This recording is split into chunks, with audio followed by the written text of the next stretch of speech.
বিশ্বজুড়ে দাপট দেখাচ্ছে ড্রোন প্রযুক্তি। কৃষিতেও বাড়ছে এর ব্যবহার। কোথাও সার ছিটানো, কোথাও নজরদারি, সবই চলছে ড্রোনের মাধ্যমে। কৃষকের কাজকে আরও সহজ করে তুলছে এই উড়ুক্ক বাহন। এমনকি বয়স্ক কৃষকদেরও দেখাচ্ছে নতুন আশার আলো। আর সেই আধুনিক কৃষির মঞ্চে এবার আবির্ভাব ঘটেছে ৮২ বছর বয়সী এক বৃদ্ধ কৃষকের। নাম দাইশুইং।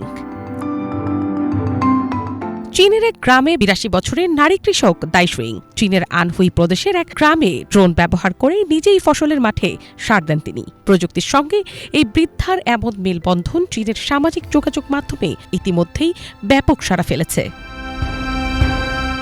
তরুণ বয়সে হিসাবরক্ষকের কাজ করতেন দাইশুইং। গ্রামেই বড় করেছেন ৫ সন্তানকে। বর্তমানে বড় ছেলে ও নাতির সঙ্গে প্রায় ৪০ হেক্টর জমিতে চাষাবাদ করছেন দাইশুইং ও তার পরিবার। আধুনিক প্রযুক্তি ব্যবহারের শুরুটাও ছিল কাকতালীয়।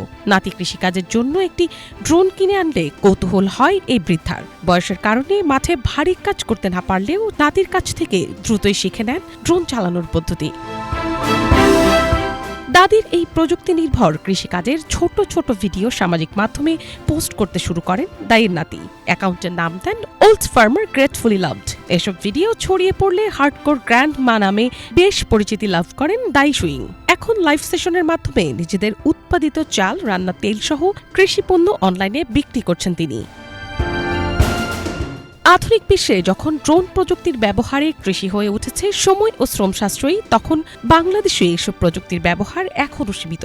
মাঠ পর্যায়ে আধুনিক কৃষি প্রযুক্তি পৌঁছাতে এখনও রয়েছে নানামুখী বাধা। তবে চীনের দাইশুইং আমাদের জন্য অনন্য এক উদাহরণ। ৮২ বছর বয়সেও তিনি দেখাচ্ছেন প্রযুক্তির সঠিক ব্যবহারে কিভাবে শ্রমনির্ভর কৃষিকাজকেও সহজ করা সম্ভব। মিনালা দিবা, বাংলা ভিশন।